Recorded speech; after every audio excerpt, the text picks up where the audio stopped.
নমস্কার বন্ধুরা, ঝর্ণা cooking with village ফুডে সকলকে স্বাগত জানাই। আশা করি সকলেই খুব ভালো আছেন। আমি নতুন একটি রেসিপি নিয়ে আসছি। 10 টাকা সুজি দিয়ে সুন্দর ভাপা পিঠে নরম তুলতুলে। তার জন্য আমি 10 টাকা দামের এক প্যাকেট সুজি নিয়েছি। আর সুজির প্যাকেট কেটে আমি এই পাত্রের মধ্যে সব সুজিটাই ঢেলে দিলাম। এরপর আমি এই সুজির মধ্যে দেব পরিমাণ মতো লবণ আর দেব চিনি। আমি 3 চামচের মতো চিনি দেব। 3 চামচ চিনি দেওয়া হয়ে গেছে। এরপর আমি অল্প অল্প জল দিয়ে একটা সুন্দর ব্যাটার বানিয়ে নেব। দেখুন বন্ধুরা, এইভাবে অল্প অল্প জল দিয়ে চামচ নিয়ে নেড়ে নেড়ে আমি সুন্দর একটা ব্যাটার তৈরি করে নেব। দেখুন, খুব পাতলাও হবে না আর খুব গাঢ়ও হবে না। এইভাবে আমি মিশিয়ে নেব। চিনি আর সুজিটা ভালো করে মিশিয়ে নিয়ে আমি 10 মিনিটের জন্য রেস্টে রেখে দেব। দেখুন বন্ধুরা, এইভাবে আমি সুজিটার মধ্যে জল দিয়ে 10 মিনিট রেস্টে রেখে দেব। তারপরে কিন্তু সুজিটা অনেক ভিজে ফুলে যাবে। এরপর আমি এখানে একটা পাটালি গুড় নিয়েছি। এই গুড় গ্রেটারের মধ্যে দিয়ে গ্রেট করে নেব। সব গুড়টা কিন্তু আমি দেব না, এর অর্ধেকটা দেব। দেখুন বন্ধুরা, আমি এইভাবে গ্রেট করে আমি কিছুটা নিয়ে নিয়েছি। আর বন্ধুরা, এই গুড়ের ভাপানো পিঠে খেতে কিন্তু খুবই ভালো লাগে। আপনারা কিন্তু এইভাবেই ভাপা পিঠে করে খাবেন। আর আমি এই বাটির মধ্যে ভাপা পিঠে বানাবো, তার জন্য আমি বাটিগুলো রেডি করে নেব। আমি 4টে বাটি নিয়েছি। আর এই বাটির মধ্যে তেল দিয়ে অল্প অল্প তেল দিয়ে পুরো বাটিটাই ভালো করে মাখিয়ে নেব।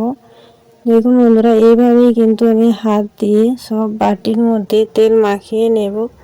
আর বন্ধুরা, এই ভাপা পিঠে কিন্তু ছোট বড় সকলেই খেতে পারবে। আর খেতেও কিন্তু খুব সুস্বাদু, আর বানানোও কিন্তু খুবই সোজা, যে কেউ বানিয়ে নিতে পারবে। দেখুন বন্ধুরা, 10 মিনিট পর আমি এই ঢাকাটা খুলে নেওয়ার পর চামচ দিয়ে ভালো করে একটু ঘেঁটে নিলাম। আর দেখলেন কতটা গাঢ় হয়েছে। আর আমি এরপরেতে দেব বেকিং সোডা।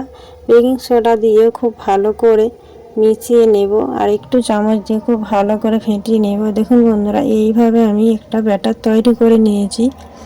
দেখুন, দেখে আশা করি বুঝতে পারছেন ব্যাটারের ঘনত্বটা। এরপর আমি এই বাটির মধ্যে এই 1 চামচ করে ব্যাটার ঢেলে দেব।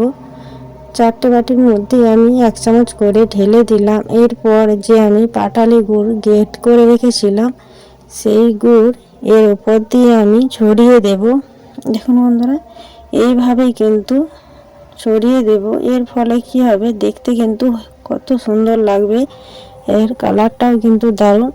এরপর আমি আরও 1 চামচ করে সব বাটিতে এইভাবে সুজির মিশ্রণটা কিন্তু আমি ঢেলে দেব। দেখুন, সব বাটিগুলোই কিন্তু আমার রেডি হয়ে গেছে। এরপর আমি উনুন ধরিয়ে উনুনের মধ্যে কড়া বসিয়ে দিয়েছি। আর কড়ার মধ্যে দিয়ে দিলাম পরিমাণ মতো জল। এরপর আমি ওই জলের মধ্যে একটা স্ট্যান্ড বসিয়ে দিলাম। আর জল গরম হয়ে গেছে। এরপর আমি বাটিগুলো এই স্ট্যান্ডের উপরে ভালো করে বসিয়ে দেব। দেখুন বন্ধুরা, সব বাটিগুলোই কিন্তু আমি এই স্ট্যান্ডের উপরে বসিয়ে দিয়েছি। এরপর আমি ঢাকা দিয়ে দেব 10 থেকে 15 মিনিটের মতো। 10 থেকে 15 মিনিট পরেই কিন্তু পিঠেগুলো খুব সুন্দর ভাপানো হয়ে যাবে। 10 থেকে 15 মিনিট হয়ে গেছে। দেখুন বন্ধুরা, ঢাকা খুলে নিয়েছি। আর কত সুন্দর পিঠেগুলো কিন্তু ভাপানো হয়ে গেছে। বাটি থেকে অনেকটাই ফুলে গেছে। এরপর আমি এক এক করে নামিয়ে নেব।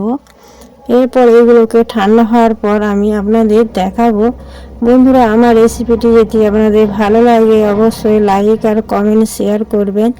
আর আমার চ্যানেলে নতুন বন্ধু হয়ে থাকলে চ্যানেল সাবস্ক্রাইব করবেন। এই ভাপানো পিঠেগুলো কিন্তু ঠান্ডা হয়ে গেছে। ঠান্ডা হওয়ার পরে আমি আপনাদের দেখাচ্ছি। দেখুন, বাটি থেকে পুরো ভালোভাবে ছেড়ে চলে আসছে গাগুলো। আমি এই থালা থেকে বাটিগুলো নামালাম। দেখুন, আর এই থালার মধ্যে আবার বাটিগুলো ধরে উল্টে দিচ্ছে। আর দেখুন কত সুন্দর ভাপানো পিঠে ডিজাইন হয়ে গেছে। আর দেখতে কিন্তু খুব সুন্দর লাগছে। বন্ধুরা, আপনাদের কেমন লাগছে আপনারা অবশ্যই কমেন্ট করে জানাবেন। সুজির ভাপানো পিঠে আমার তৈরি হয়ে গেছে। দেখুন কতটা নরম হয়েছে আর দেখতেও কিন্তু সুন্দর হয়েছে। আশা করি আমার এই ভিডিও আপনাদের ভালো লেগেছে। ভিডিওটি ভালো লাগলে লাইক করবেন।